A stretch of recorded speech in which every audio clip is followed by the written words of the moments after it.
2023년 새해가 한 주간 지나고 두 번째 주간을 맞이하게 됩니다. 새해가 되면 많은 사람들이 새로운 소망을 가지고 또 그 소망을 이루기 위해서 새로운 각오들을 하게 됩니다. 어떤 분들은 새해에는 부자가 되었으면 좋겠다. 그래서 저축을 하기로 결심하고 또 주식 공부를 해서 투자를 좀 해봐야겠다. 그런 각오를 하시는 분도 계시고 또 어떤 분은 건강했으면 좋겠다. 그래서 새해에는 운동을 좀 열심히 해야겠다. 그런 각오들을 하시는 분도 많습니다. 지난 한 주간 동안 저와 여러분은 어떤 소망과 어떠한 각오로 한 주간을 보내셨는지 모르겠습니다. 보통 사람이라면 부자가 되거나 건강해지거나 뭐 이런 소망을 가지고 각오로 하겠지만 우리 그리스도인들에게는 새해가 될 때마다 꼭 빼먹지 말아야 할, 잊어버리지 말아야 할 소망과 각오가 있습니다.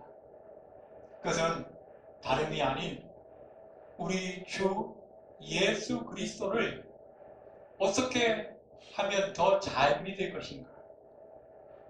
어떻게 하면 더 우리 주님을 잘 따라갈 수 있을까? 그것이 새해의 소망이 되어야 하고 또 새로운 각오가 되어야 하지 않을까 생각을 하게 됩니다. 오늘 우리가 읽었던 본문 앞부분에 32절을 보시면 예루살렘으로 올라가는 길에 이렇게 시작이 되어집니다. 그리고 33절에 보시면 보라 우리가 예루살렘에 올라가노니 인자가 대제사장들과 서기관들에게 넘겨짐에 그들이 죽이기로 결의하고 이방인들에게 넘겨주겠고 이어서 34절에 그들을 능욕하며 침뱉으며 채찍질하고 죽일 것이나 그는 3일 만에 살아나리라 하시니라. 오늘 본문은 우리 주님께서 그 공생의 마지막 한 주간을 앞두고 이제 예루살렘으로 십자가를 지시기 위해서 입성하는 그 부분을 기록하고 있습니다. 우리 주님은 이제 예루살렘에 가면 무엇이 자기를 기다리고 있는지 분명히 알고 계셨습니다. 그리고 거기에는 많은 고민과 많은 각오가 필요하다고 하는 사실을 우리 주님은 잘 알고 계셨고 또 그와 함께 예루살렘으로 가는 제자들에게도 동일한 각오들이 필요하다는 사실을 우리 주님은 말씀하고 계십니다.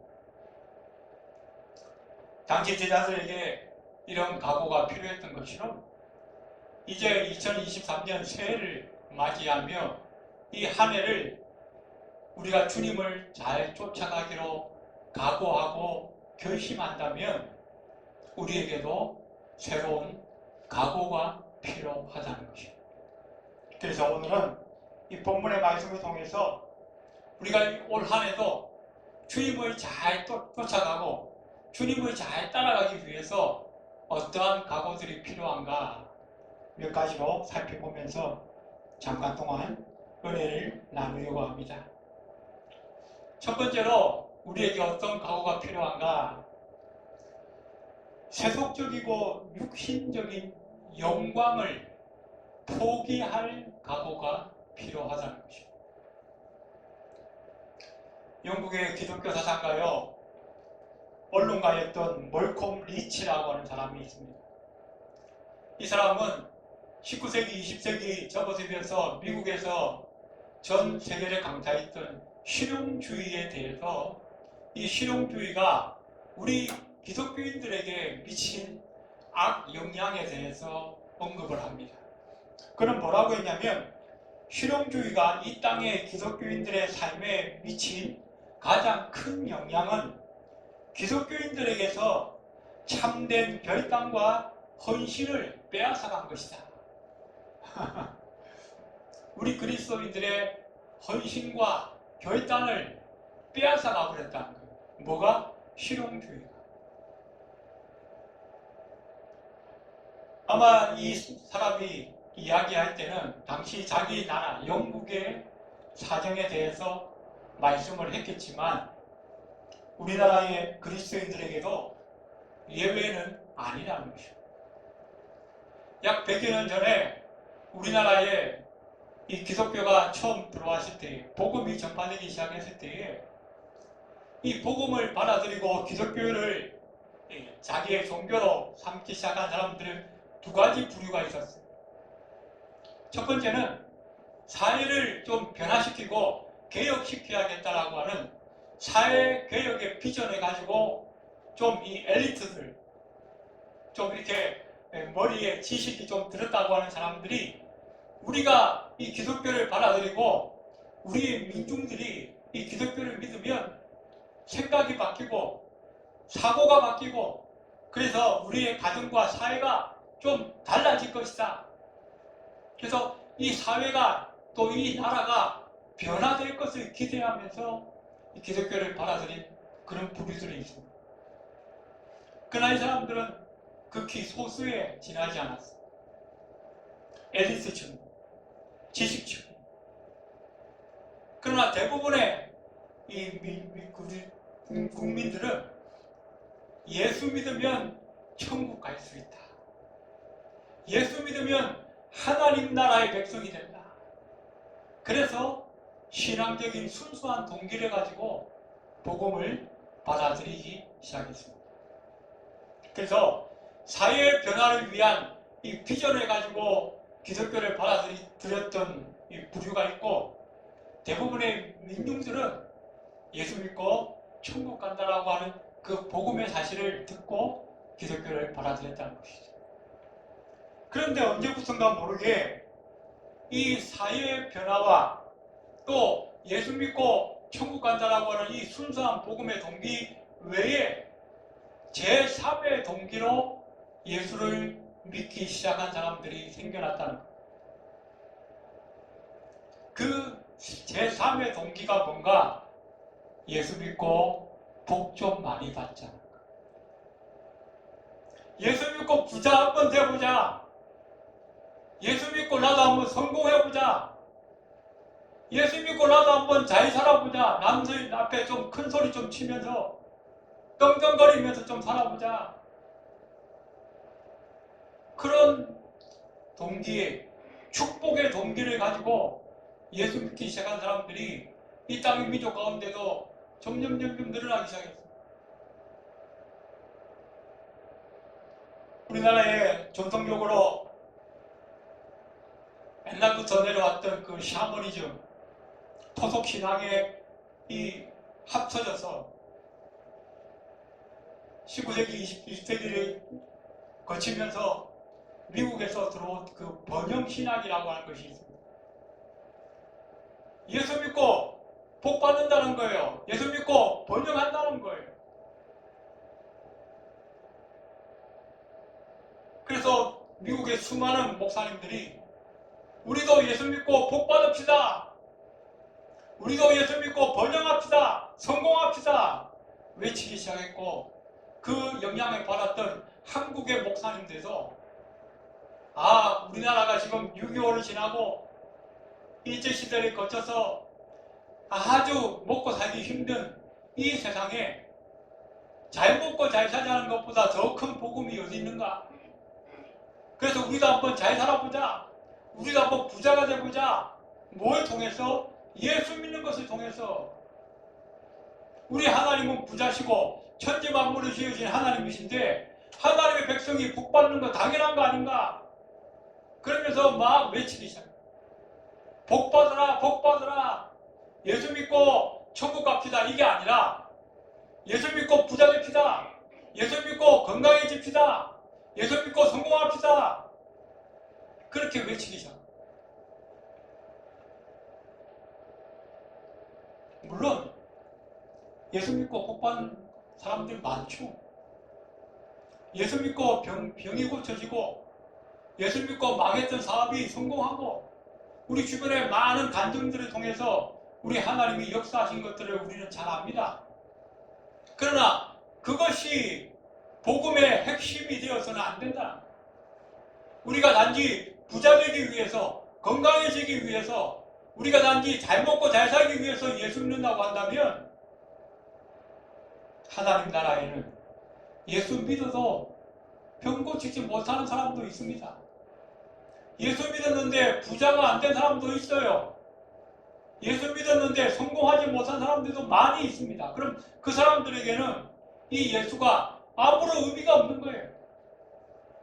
굳이 믿어야 할 이유가 없는 거예요. 그런 예수를 우리가 믿는 것이 아니라는 거예요. 그것 때문에 우리가 하나님 믿는 것이 아니라는 거예요. 오늘 본문에 보시면 예수님 당시에 이 제자들도 처음에는 우리 예수님을 믿으면 우리는 구원을 받고 하나님 나라의 백성이 되어지는 것이다. 그 이유로 예수님을 쫓아다녔습니다. 그런데 예수님과 같이 다녀보니까 엄청난 기적들이 막 일어나는 거예요. 죽은 사람이 살아나고 물 위를 걸어 다니시고 엄청난 일들이 막 듣도 보도 못한 일들이 막 일어나는 거예요. 그러다 보니까 이 제자들 중에 마음에 엉뚱한 생각을 하게 됩니다. 야, 저런 예수님이라면 우리 소원은 무엇이든지 다 들어주시겠구나. 우리 소원이 무엇이든 다 이루어지겠구나. 엉뚱한 생각을 하게 됩니다. 그래서 오늘 35절에 보니까 세베대의 아들 야고보와 요한이 주께 나와 여짜오되 선생님이여 무엇이든지 우리가 구하는 바를 우리에게 하여 주시기를 원하옵나이다. 주님, 기적을 막 베푸시는 거 보니까 우리가 원하는 것은 무엇이든지 이루어지겠습니다. 그래서 36절에 이르시되 너희에게 무엇을 하여 주기를 원하느냐.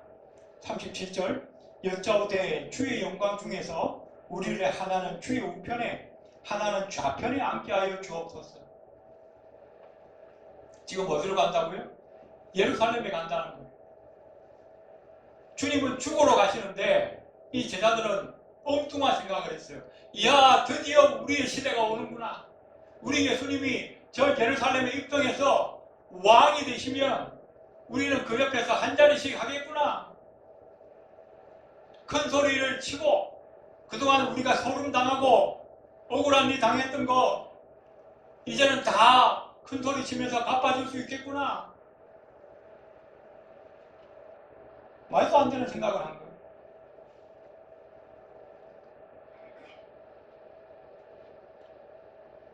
우리에게 중요한 것은 우리가 예수를 믿는 동기가 무엇이냐 하는 것입니다. 우리는 과연 부자 되려고 예수를 믿는 것인가? 내 소원을 이루기 위해서 그 하나님을 이용해 먹으려고 우리가 하나님을 믿는 것인가? 분명히 우리는 점검해 돌아봐야 합니다. 우리 기도의 대부분 90% 이상이 그저 잘 먹고 잘 사는 것밖에 없다고 한다면 우리의 기도는 분명히 잘못된 것입니다. 교회 나와서 예배하는 이유가 내 계획과 내 생각을 이루기 위해서 하나님께 잘 보여가지고 하나님의 능력으로 성공하고 하나님의 능력으로 잘 먹고 잘 살려고 그것 때문에 예배 드린다고 한다면 우리의 예배 동기도 분명히 잘못된 거예요. 왜 우리가 예배합니까? 우리를 구원하신 그 하나님의 은혜가 너무 감사했어. 나를 위해서 십자가 지고 피 흘리셨던 그 주님의 은혜가 너무 감사했어. 내 남은 생에 주님 앞에 내가 섬기리라. 그 은혜에 조금이라도 보답하면서 살기로 그렇게 결심했기 때문에 우리가 하나님을 섬기는 것이고 예배하는 것이지, 그 외에 다른 어떤 동기가 있다고 한다면 그것은 성경적이지 못하다는 것. 주님께서 기뻐하시는 동기가 아니라는 것입니다. 오늘 우리는 지금 어떠한 동기로 하나님 앞에 나와 예배하고 있는지 한번 돌아볼 수 있기 바랍니다. 올 한 해 우리가 진정으로 하나님을 잘 섬기고 예수님을 잘 따라가기 위해서 우리는 우리 마음속에 있는 이 하나님을 향한 동기가 바로 되어 있는지 먼저 점검하고 나아가야겠다는 것입니다. 두 번째, 우리가 올 한 해 주님을 잘 따라가기 위해서 어떤 각오를 해야 되는가? 섬기기를 각오해야 한다. 섬기는 길.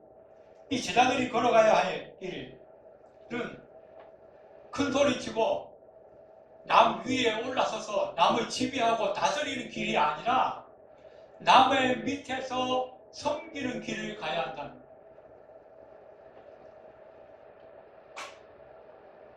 니체라고 하는 철학자가 있는데, 이 니체는 인간 존재의 본질은 권력을 향한 의지에 있다, 이런 이야기를 했습니다. 인간은 살아가면서 계속 권력을 가지기를 원한다는 거예요. 권력 이러면 뭐 정치인들이나 하는 이야기인 것 같지만 우리 인간의 모든 삶에 다 깔려 있어. 학교에서도, 집에서도, 심지어는 교회에서도. 권력이 뭡니까? 내가 큰 소리 치겠다는 거예요. 내 주장을 내세우겠다는 거예요.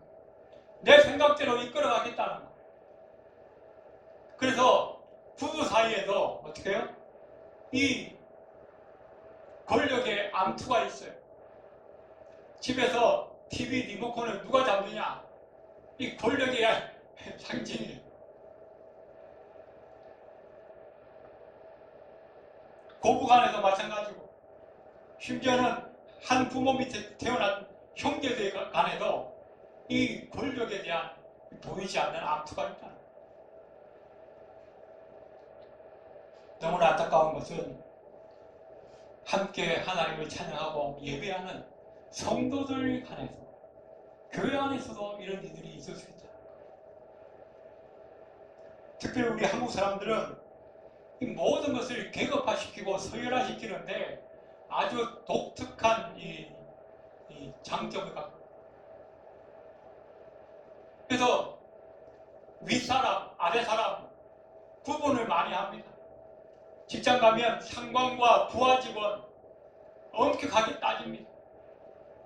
또 우리 남자들은 한 두세 명만 모이면 먼저 뭘 물어봐요? 나이 몇 살입니까? 군대는 어디 갔다 왔습니까? 직장은 어디입니까? 이런 거 물어봅니다. 은근히 서열화시키는 거예요. 나는 니보다 나이가 많은데, 나는 니보다 육군 나왔고 너는 방위 나왔네.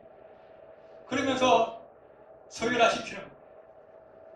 여자들은요, 학교, 학벌, 요즘은 여자들 간에 이 서열화시키는 여러 수단 중에 하나가 뭐냐면 얼굴이 예쁘냐 안 예쁘냐. 예쁜 사람은 좀 능력이 없어도 나이가 어려도 잘난 체를 합니다.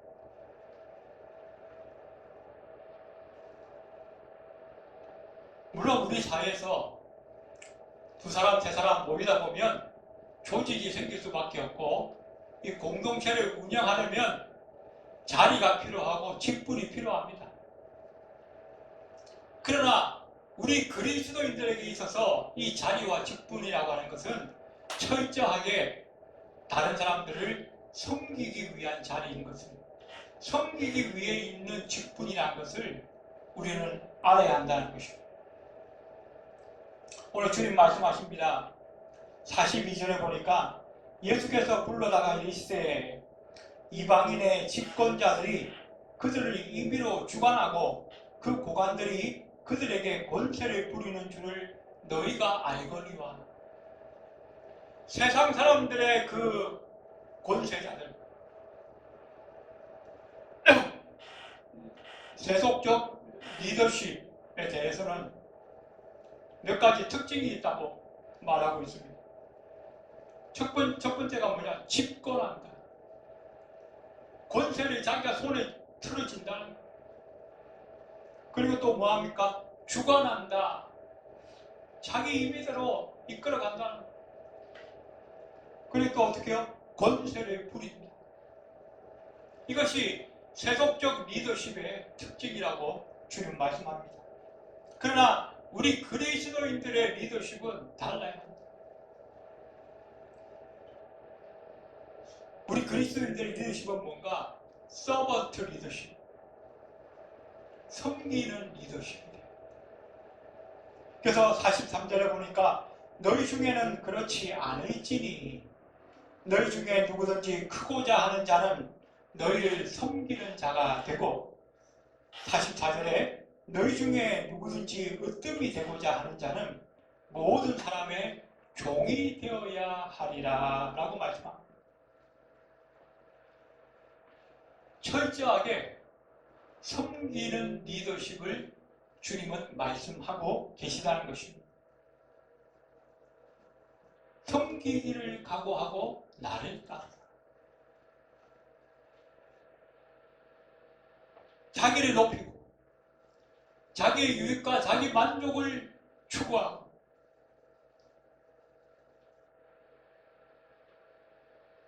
이것은 제자들의 따라가야 할 길이 아니다. 섬길 각오, 이것은 새해 우리가 주님을 잘 따라가기 위해서 반드시 우리에게 있어야 할 중요한 각오라고 하는 사실을 저와 여러분이 꼭 기억하시기 바랍니다. 세 번째, 우리가 어떤 각오를 해야 되는가? 주님을 잘 따라가기 위해서는 고난도 함께 받기를 각오해야 한다는 것입니다. 오늘 37절에 보니까 여짜오되 주의 영광 중에서 우리를 하나는 주의 우편에 하나는 좌편에 앉게 하여 주옵소서. 제자들이 엉뚱한 요구를 합니다. 그랬더니 주님께서 말씀하시기를 38절에 예수께서 이르시되 너희는 너희가 구하는 것을 알지 못하는도다. 내가 마시는 잔을 너희가 마실 수 있으며 내가 받는 세례를 너희가 받을 수 있느냐? 주님께서 보시니까 너무 답답한 거예요. 너무 안타까웠어요. 전혀 주님의 마음을 알지 못해요. 3년 동안이나 주님과 함께 동고동락했음에도 불구하고 그 마지막 십자가를 치러가는 그 순간에 이 제자들은 완전히 엉뚱한 소리를 해요. 그래서 주님 뭐라고? 너희가 내 마음을 모르는구나. 내가 마시는 잔을, 내가 받아야 할 세례를 너희가 알지 못한다라고 말씀합니다. 그게 뭡니까? 주님이 마시는 잔은 고난의 잔입니다. 십자가의 잔이요, 죽음의 잔입니다. 그런데 이 제자들이 그걸 알지 못한다는 거예요.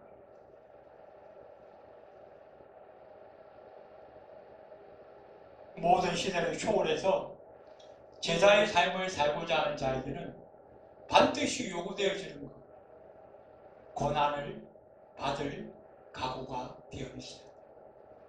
고난받을 각오가 되어 있어요. 우리가 주님을 따라가면 주님이 뭐라고 그랬어요? 너희가 나를 쫓아오르면, 나를 따라오르면 너희 몫의 대인 십자가를 지고 나를 따라온다고. 십자가를 지고 주님을 따라가요. 주님의 십자가를 내가 대신 지는 게 아니라 내 몫의 대인 십자가, 나의 십자가를 내가 지고 각자가 각자의 대인 몫의 그 십자가를 지고 주님을 쫓아가는 것. 그것이 제자들의 삶이라는 것.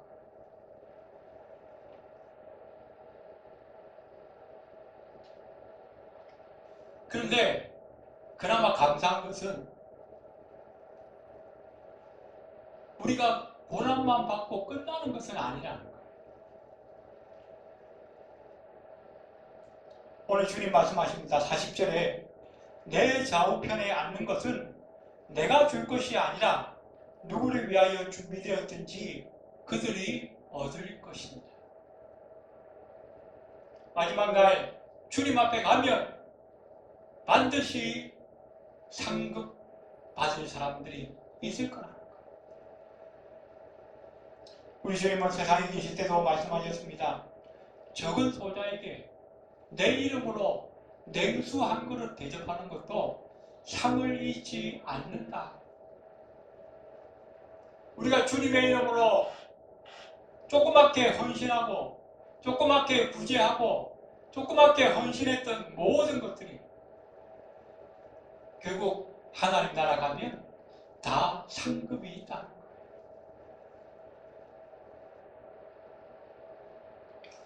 이제 말씀을 정리하겠습니다. 23년이 이제 한 주간 지났습니다. 그러나 아직 많은 시간들이 우리 앞에 남아 있습니다. 새롭게 주님을 쫓아가고 따라가기로 우리가 각오한다면 올 한 해는 참으로 주님께서 기뻐하시는 한 해가 될 줄로 믿습니다. 그러기 위해서 우리가 먼저 세속적이고 육신적인 영광을 포기할 각오를 하는 이 시간이 되기를 원합니다. 주님을 바라보면서 주님과 우리 이웃과 우리 교회를 섬기기로 각오하는 저와 여러분이 되시기를 바랍니다. 무엇보다도 우리가 주의 영광을 위하여 주님과 함께 고난도 받아야 한다고, 그 고난을 함께 받기로 각오하는 이 새해가 되시기를 바랍니다. 그래서 올 한 해 우리가 참으로 주님을 열심히 따라가서 마지막 시간 주 앞에 결산할 때에 착하고 충성된 종이라고 칭찬받을 수 있는 저와 여러분이 다 되시기를 주의 이름으로 축원드립니다. 기도드리겠습니다. 고마우신 하나님 은혜에 감사합니다.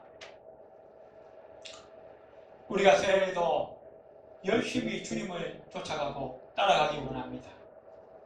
그러기 위해서 먼저 세상적이고 육신적인 영광을 우리가 거절하기로 먼저 마음에 각오하게 하시고, 주님과 교회와 우리 이웃을 진심으로 섬기기를 각오하며 또 주님과 함께 고난받기를 각오하는 이 새해가 되기를 원합니다. 그래요, 우리의 각오를 통하여 진정으로 열심히 주님을 따라가고 쫓아가서 마지막 주 앞에 결산할 때에 착하고 충성된 종으로 인정받고 칭찬받을 수 있는 우리 모두가 될 수 있도록 주님 축복하여 주시옵소서. 예배를 마치고 돌아가는 발걸음 위에도 함께하여 주옵소서. 예수님의 이름으로 간절히 기도드리옵나이다. 아멘.